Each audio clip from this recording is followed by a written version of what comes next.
Witajcie w rozmowach logistyków. Nazywam się Piotr Skobało. Poprzez ten podcast chcę Wam pomóc szybciej i efektywniej budować biznes. Podcast nagrywamy dzięki sponsorom. Partnerami dzisiejszego odcinka są Magna Valet, firma doradcza oferująca usługi optymalizacji łańcucha dostaw i logistyki. Tworzymy rozwiązania redukujące koszty i efektywnie skalujące operacje. Budujemy wartość Waszego biznesu. Ostis, wiodący dostawca systemów Last Mile OS, oferujący rozwiązania do monitorowania i optymalizacji dostaw. Wybieraj z ponad 300 zintegrowanych firm kurierskich i obniżaj koszty przy jednoczesnym wzroście zadowolenia klientów. Czy jesteście gotowi na dawkę praktycznej wiedzy? Mam nadzieję, że tak, bo zaczynamy nowy odcinek.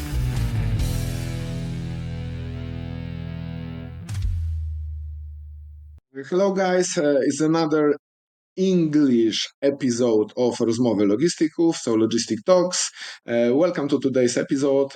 I'm excited to introduce our guest, Malcolm Pope, who is Managing Director and Founder of Loguru Limited.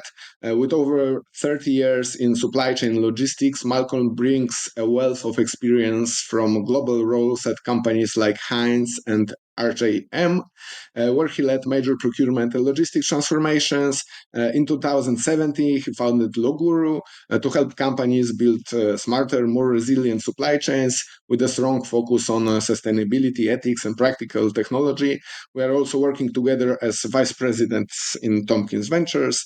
Get ready for a great conversation about the future of supply chains, sustainable business, and what really drives lasting change in our industry. Hello, Malcolm.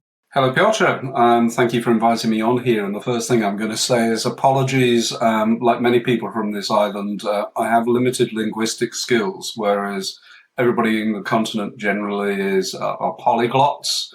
I just have reasonably mediocre French I can fall back on. So first of all, apologies for that, and thank you very much for the kind introduction. Okay, great. So we'll skip to English in that sense. So can you tell us a little bit about yourself? Endlessly curious. I started, I was going to be a geologist actually, and then I became sick during my final examinations, and so I turned from being a geologist and then took a degree in chemistry. And then I worked as an industrial chemist for about 2 years, and it was about the most boring job I could ever imagine. It was like being a cook in McDonald's in terms of all of the experiments that you were running time and time again. But what it did give me is a technical understanding of production. And so from there, I headed into looking at production planning. And I was in my very early 20s, production planning a complete site, a refinery and a factory, and everything was done manually. So our generation arguably is the last generation that understands how to do things without too many computers being involved, and certainly no ERPs. And certainly I would sort of look at it, guess what, the world didn't stop. Guess what, actually everything worked. But perhaps those are rose-tinted glasses, as we tend to say in English, reflecting back. But from there, I've had a wonderful career working throughout the supply chain. I can't imagine a more interesting career that I could have planned for myself. I've certainly focused more on the logistics element as I've moved on to my career, and then being fascinated with procurement. And why is procurement certainly involved in logistics? Why is procurement interesting to me? Because it's the time of most change. It's the time when arguably you can be most creative. And it also holds a number of the levers that help you actually achieve more value in terms of your relationships with suppliers as well. Yeah, that's a very interesting view, because usually people perceive it as a risk that, I'm afraid to change the supplier because I'm not sure about the next one. But that still exists, and I think I've seen so many people, and I probably in my early days made the same mistakes, which is, well, I'm going to go and do this, and the reality is, you have to carry a team with you. You have to carry your stakeholders with you. And the first thing that you have to do wherever you go into is develop trust. And if you don't have trust, then you're not going to be able to make the changes that you want to make. So it's really, really key that you develop great working relationships and that you're surrounded by trust. Okay. Anything else in let's say what you do in last period, last years? Oh heavens! I don't know. I guess I had a small part in bringing e-sourcing into logistics and trying to do that in the right way. I still look at what is around today, and I'm fatally disappointed in terms of where we've ended up. I've spent time working in collaboration within a European organisation called ELUPAG, which I was proud of what we did there. We had, I led 25 or so FMCGs that were looking to work together to reduce empty running.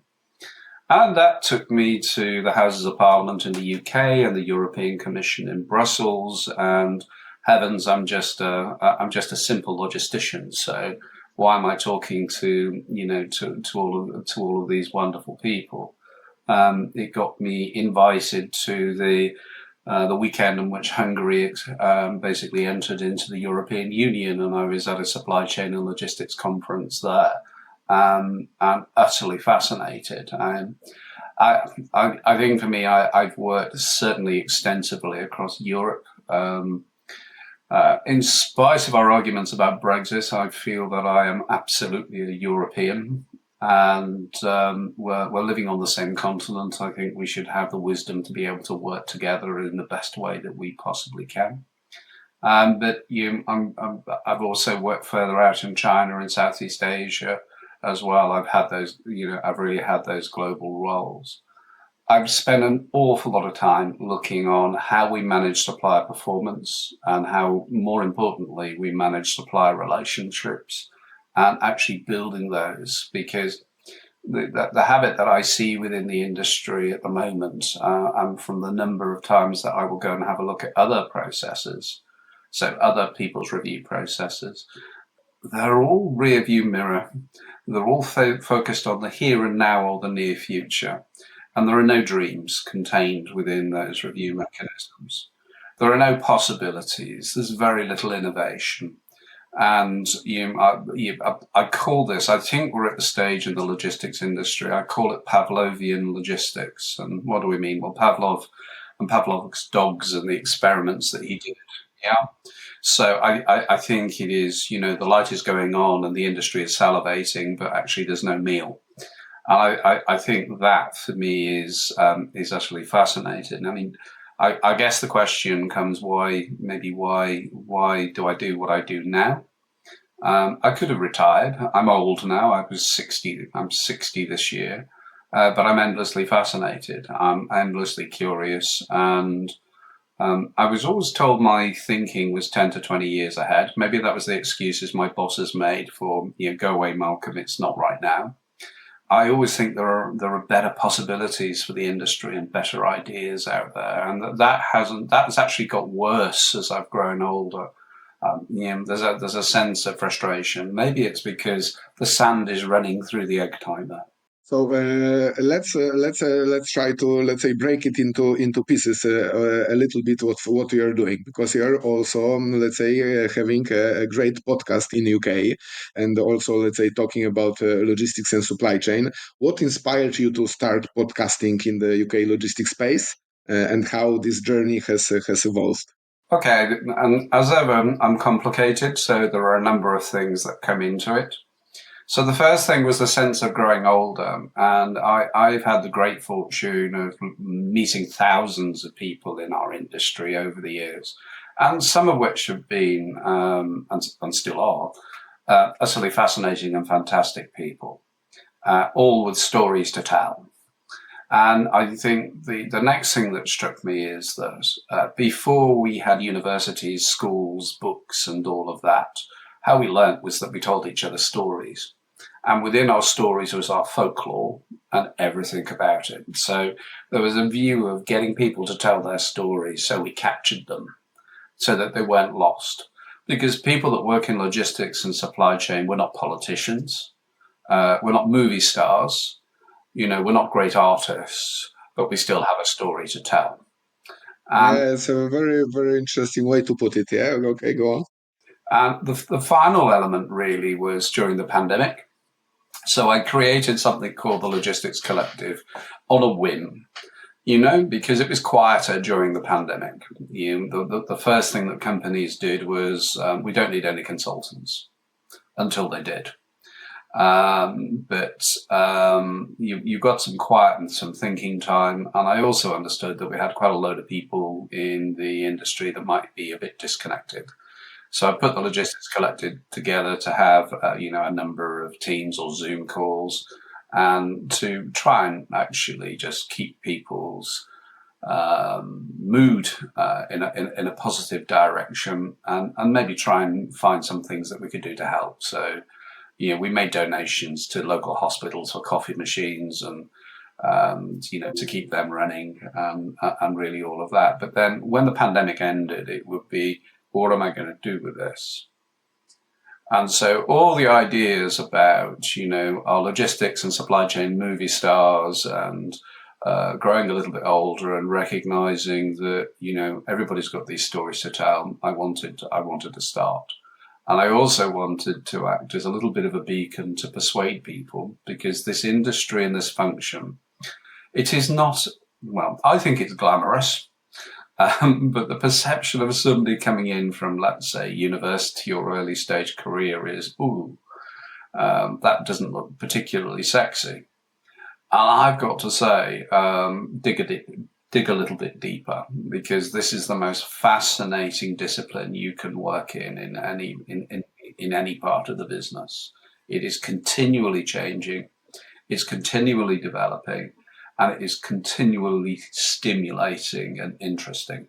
Yeah, that is true, and let's also not always let's say perceived like that. Let's say by other functions, by other departments, and so on and so forth I don't in the even organization. forgive me, but I don't even think we often perceive ourselves as working in that. I think that we have some folks that feel trapped within it and are looking at the people in sales and marketing and thinking what a wonderful life they have.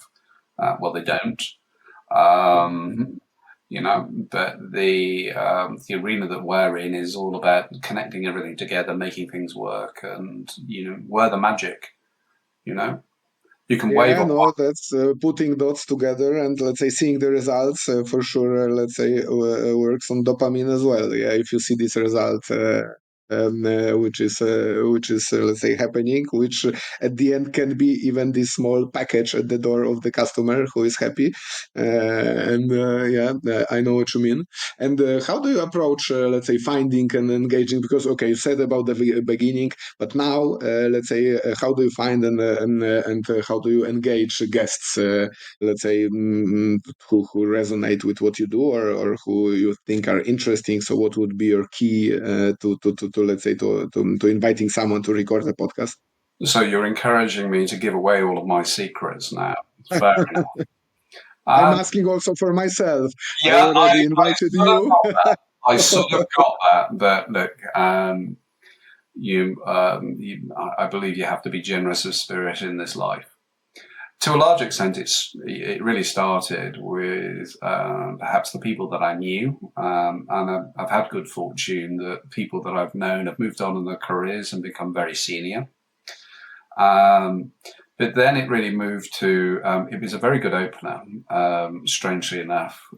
It tickles pride in the sense of, if you wanted to go and have a conversation with the CEO of a business, just as well, I just want to chat, they're less likely to talk to you that says, well, okay, I've got this podcast channel. Please come and have a conversation with me. And all of a sudden it's, oh, you want to talk to me on the media, But to be fair, that is part of it. I also have people approach me directly, and that's more and more often, although what you tend to find is that you'll find a PR agency will come and talk to you and say, oh, we'd love to be on your channel.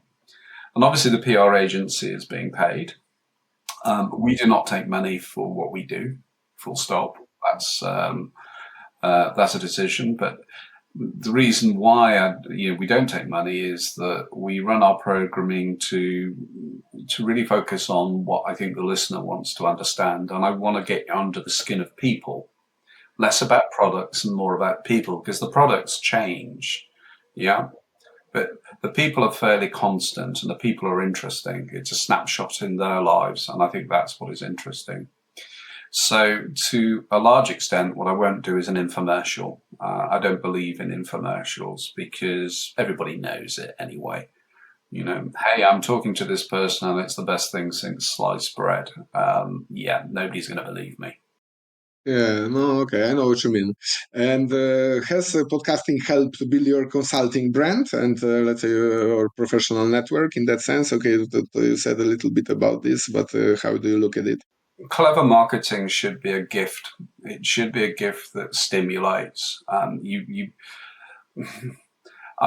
always look at things like, well, okay, a white paper could be a gift, but I would rather give people a story, and I'd rather give people something that will amuse them and brighten a dull day.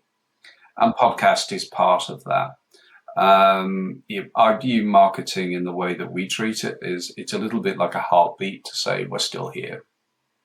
And then what you've then got to go and do is try and capture the zeitgeist, the spirit of the moment, and tune in what you're able to do and how you're able actually to help.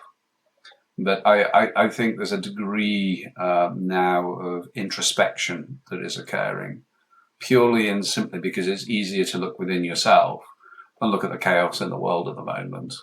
Yeah, that is, and I will leave that as a last section, if I may, because for sure there is a lot going on, and I will be very interested in your perspective on what's going on. But before we get to that, let's say you are running a successful consulting business from in UK, but also let's say in other places. What are the biggest challenges and opportunities you face in that business? Let's say in current state of economies and current state of world. Well, we're a Marmite business. We're not the same as our competition. That may not translate, but Marmite is a savory product in a jar that people have on toast. And some people really love it. No, you need to explain, because I know what it is, but it's not like very popular in let's say in our region. And I think your region has got good sense, because I'm not a lover of Marmite. Apologies to the manufacturers, but no, for me it is about the worst tar-like substance that you can put on anything, but others love it. So when I say my Marmite business, it's either people will either love us or they'll hate us. And to a large extent, I think the greatest challenge is about visibility. But also the other challenge is that there are so many people focused on just doing repeats of the same. So quite often the briefs will come in and, I want you to source something for me. And okay, but have you put the thinking in first in terms of what the other possibilities are that could? And the challenge comes is, how do I restrict my thinking to be in line with the available budget? The great shame is in terms of that. Throughout my career, I've given a very, very good return on investment. And for every project that we've done, we've given a very good return on investment for our customers as well. And the view there is that people tend to be a little bit, look at the budget and say, well, I've got X to spend, so therefore I don't really understand what I want, but I've got X to spend. Can you move me a little bit along the way? And it is a bit like going and taking. I want to go on a plane trip around the world, but my budget gets me from, I don't know, Warsaw to Berlin. And you're disappointed when you arrive in Berlin because you plan to go to New York, yeah. And all of that, and that quite often can be a challenge. I think the other challenges, and part of becoming older, is that I want to work with people that really try and resonate with me, that I like, that I have an emotional connection with. And to be honest, for some, I'm the same as everybody else. I don't like everybody. I'm absolutely sure that, there are lots of people that don't like me, and I'm comfortable with that. But the thing is that what really, to be able to, for me and my team to do our best work, we've got to form that emotional connection. Because that means that people, it's often said, our clients have said, they get so much more than they expected in a positive sense, that we tend to overproduce and overdeliver for them. Yeah, but this from my experience, builds also, let's say, in general, better results if the chemistry is there with the team, with the customer, and so forth. Uh, Why do something if it's painful? yeah. Okay. And in terms of the approach in either in UK, or how do you perceive Europe, are the, let's say, the queries or requests more tactical or strategic? So from your perspective, how do you look at this business? Well, we hope if they start tactical, they end up being strategic, would be my first point. But we tend to be more on the strategic. We're tending really being really at SVP, EVP, C-suite level in terms of the counsel that we're giving now. Purely and simply because those are the areas where you can actually affect change, and you can get people to begin to think differently. And for heaven's sake, the industry needs to think differently. It needs new ideas, because what it's doing at the moment, right, we can look at it. Everyday service is great, but the whole industry is regarded as a commodity, and okay, forget it. It's all going to happen. Yeah, the cost, reduce the cost, and so forth. For me, it is I want to increase the value all the time. It is about value, never about cost, because if you look at cost only, you're building risk into your business, and you're actually not going to achieve all that you could achieve out of it. Because, logistics is a tremendous enabler. It is the closest function to your customer. Without a shadow of a doubt, it is. It touches your customer more often than your sales department does. Yeah, no, you have a guy or even two guys who are working inside your apartment and are doing something in your kitchen or in your bathroom. So it's like the most intimate that you can have, in a sense. Yeah. So if I can reverse back, I think that there is an awful lot of tactical work that is put out to consultants, let's say in the UK, whereby I haven't got quite enough people because we have low headcount in organisations. So we will put this out. I don't believe it's ever the best way of doing it. It's not the way I handled consultancy when I was employed. But there is a lot of that about. But I prefer the stuff that is really challenging and thought provoking and will make the most long lasting difference to the clients within that. Do we do some technical work? Yeah, but then we come back to the emotional connection. So it'd be a bit like, well, I'll help anybody onto a bus if they need some help, and at least they've said good morning and they've been polite and nice to me. Okay, and in terms of, let's say, projects or expertise, what is the most in demand? Because few years back, when Brexit was very very hot, there were a lot of projects related to, I don't know, relocations of warehouses, or looking at the network analysis, how you can still maintain this 24-hour service from UK, inside Europe, and so on and so forth. But from your perspective, how do you look at it? So are you asking what is my top 10? It won't be a top 10, but it is in terms of what are the services that are most attractive at this point in time from customers. What we're really seeing is that there's a really big focus on the relationship between customers and their suppliers, and how you actually manage and make that better and actually think about that differently. What we're getting is an appreciation for large-scale organizations. They might profess some level of customer intimacy, but the truth of the matter, there is none. It's very transactional. And it's trying to find new ways of engaging with that in order to be able to say, well, okay, what's the leave point for a customer? When does a customer say that, okay, they've had enough? And those trigger points are interesting because they're generally much sooner than most people think. A minor irritation could result in the loss of a customer. I can give you let's say a quick example. I had a pleasure to be on a conference last week, and I had a presentation strictly about customer experience. So like NPS, CSAT. So really from this customer journey map perspective. So it's let's say close to logistics, but it's a different animal. And I asked, there were like I don't know 150 people, and I asked the question: do you know if your company is measuring NPS, and do you know the result of your company's NPS? Out of the whole room, there were maybe 20 to 30 raised hands in the air. So speaking about opportunities to win.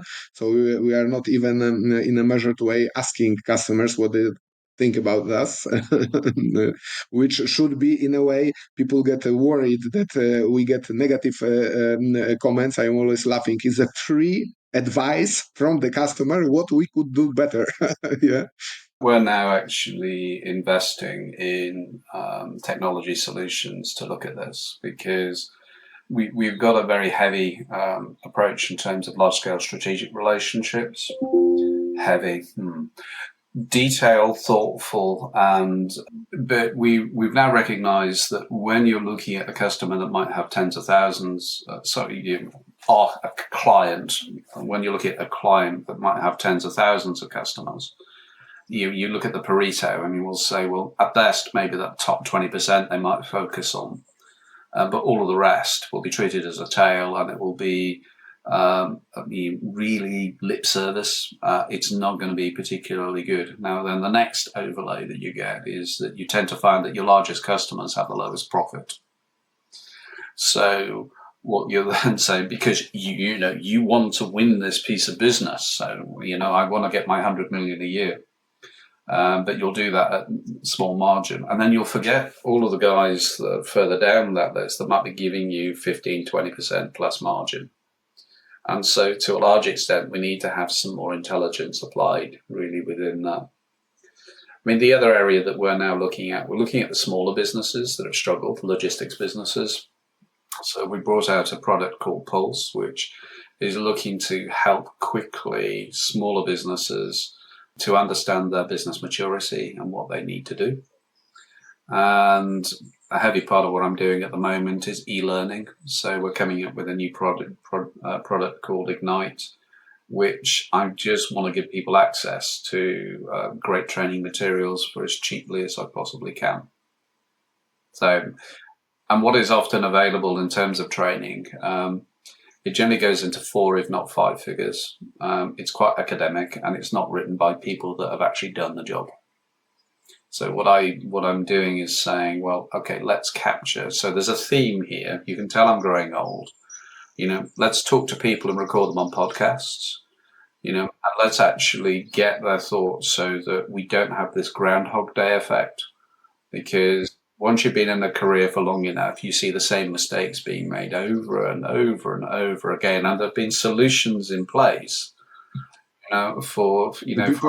people are sometimes surprised that let's say you walk into the warehouse and you see like immediately in the first 3 minutes 5 major topics that could like really let's say in double digit affect the reality, the effectiveness and whatever, and sometimes tend to, let's say, not believe that it's like that. And what can you do if you really, let's say, work like that? Yeah.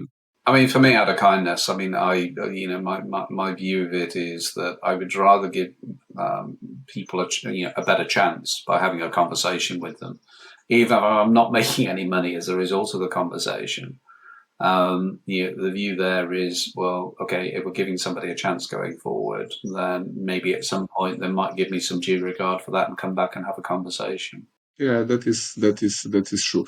Okay, Malcolm, and let's say we cannot let's say jump over the obvious topic, which is the let's say state of supply chain in 2025 and everything that is going on currently. So how do you see it? Okay, my question was either are the supply chains stabilizing or still under pressure? But it's it's let's say stick into the ant's nest. Yeah, that's how you say it. As a child, there was a program on British TV called Stingray, and it was all about they were actually puppets, and it was all about a super submarine that could go under the oceans. And then they had the start to the show, and they say anything could happen in the next 30 minutes. And the way that I feel about where we are as far as global supply chain at the moment is, well, we talk about VUCA. Yeah. I just look at it, it's almost continually in churn. It's continually in a state of storminess. And the one thing that you do appreciate if you work within supply chain is that we like to think of agility, but the truth of the matter is that the structure is quite rigid. And it is quite slow to change some things that are unbelievably complex. So people that do not know will just assume, well, okay, it'll all just reshape around it. And yeah, eventually it will, but it will take perhaps several months to do so. And it will actually be quite a bit more expensive to affect that. So my view is that I don't see any sign of volatility calming down. I think the best thing that we will see is that perhaps we'll look at local free market alliances occurring and becoming more intensive. But I think in terms of this idea of globalization, I think we're going to go through an era of maybe 3 to 5 years worth of protectionism, or indeed the exit from protectionism once the damage is done. And I just think these are very rough waters we're heading into. No, and in terms of, let's say, the trends that have the biggest impact, so what would you say, if it would be, let's say, regulation, what you talked about, or I don't know, labor, technology? How do you see it? The first impact is all about the Wizard of Oz, and I will describe what I mean by the Wizard of Oz. Because when you went to see the great wizard, and he was in his Emerald City and all of this, and he had this grand machine that was making noise and all of that, and pulling all levers and controlling and changing the world. Well, that's how I view our politicians exclusively at this point in time, whereby they're pulling the levers and they're looking and all of that, but actually, are they really in control? So that's the that really is the first element really within them. I think that what we're going to see, I'm doing more and more work in artificial intelligence. I began to look at machine learning and AI 18 years ago. So everybody that's getting excited about it today, it's been here for much longer than you think, and that's a habit in terms of supply chain and logistics. Very, very slow to adopt and to understand new principles and new technologies. But I think that when we begin to look at the problems that we're solving, the way that we solve things is in a very human way. So we siloize, we channel, and the truth of the matter is that it is a network of networks. It's 4 or 5 dimensional. And the view is that we need to develop the technologies. We need to know what questions to ask. We almost need to ask the impossible of them so that we can actually get to the next generation worth of improvement. Because I sort of look at things and I would say, well, whether or not you agree about climate change, sustainability and all of that, and I'll put on record, I certainly do, that your first level in terms of looking at sustainability is that you're wasting. And if you're wasting, that means that you're reducing your profitability. And so there are all sorts of things that I see that are wrong. I mean, the way 3PLs target their business and the fact that they're unbalanced and they take a very siloized approach, even though there might be an enormous organization, they still look at things generally individually. Yeah, there are some cases of we might have a transport network here, or we might have one element of our business within here, but generally they're not looking at the patterns that they create within that. Now, I think artificial intelligence is, I have an awful lot of people say, well, it used to be blockchain. That was the that was the big thing. I'm not sure what the biggest thing was before, really before then, but it's always an acronym. It's AI. I just think it is. We just need to get smarter, and we need to learn to ask questions. And let's say it's good that you ended with that one, because this is exactly what I wanted to catch from that let's say that statement. And let's say often I hear people saying, "Oh, this AI is stupid because I asked him a question and look what I got as a result." And I look at the prompt. And the prompt is like that I would get this kind of question, my reply wouldn't be any better. So it's let's say this art of prompting, now prompting engineering even it's called. It's really simply ask a good question, yeah. And it's really a difficult topic as it looks from that perspective, yeah. It's part of that. Asking great questions, or I call them superhuman questions. So you might need to get a gang of 100 people together to have a massive argument to decide what the superhuman question is. But it generally is more than the power of one brain. First thing. Second thing, if you're looking at AI, think of it as a very intelligent 7-year-old child. Yeah.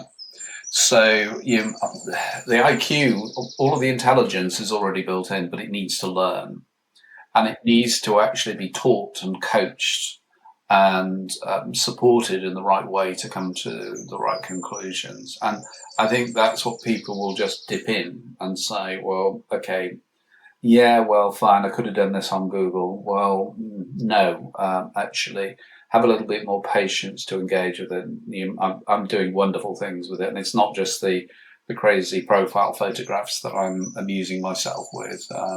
We're doing quite a lot of work in terms of our e-learning piece, in terms of that, in terms of how do we actually structure the knowledge we have in a better way. And what do you see as the biggest transformation coming in next years? In so, what are the biggest opportunities, or what are, let's say, the biggest challenges? I think the biggest opportunities are going to come out of the developing world moving into being fully developed. I think the opportunities are China. I think they are Southeast Asia. I think the BRICS countries, India, Brazil, all of these places. These are these are the places that have got heavy population growth, so that you've got natural growth within your economies just by dint of having more people, but also it's their turn.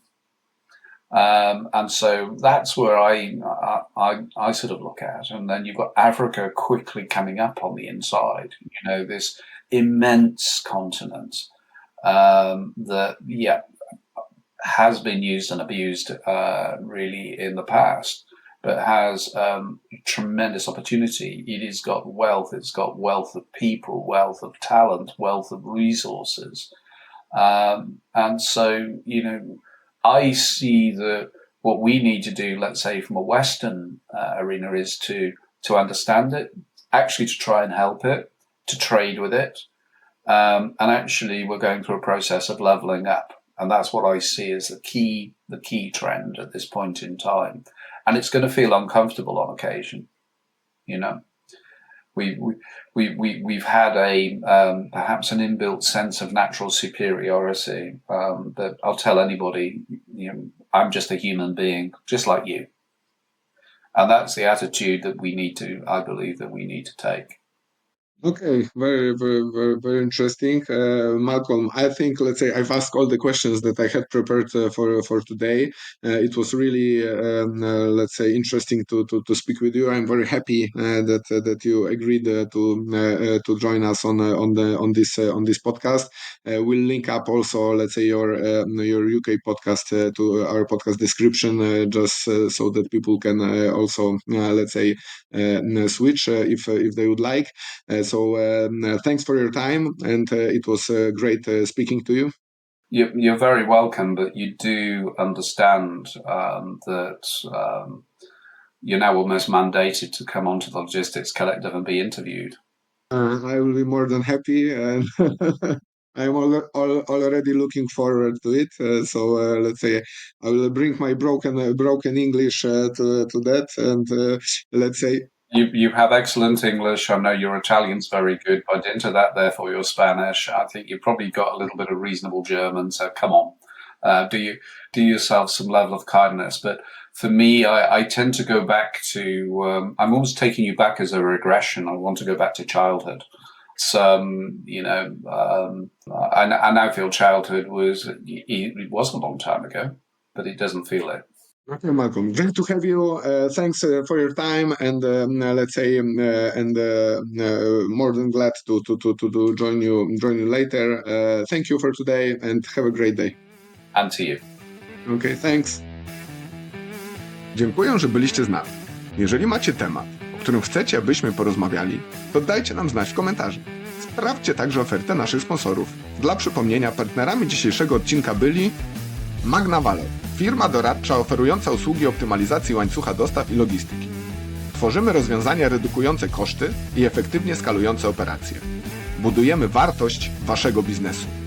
Postis, wiodący dostawca systemów Last Mile OS, oferujący rozwiązania do monitorowania i optymalizacji dostaw. Wybieraj z ponad 300 zintegrowanych firm kurierskich i obniżaj koszty przy jednoczesnym wzroście zadowolenia klienta. Do usłyszenia w kolejnym odcinku i pamiętajcie, aby subskrybować nasz kanał.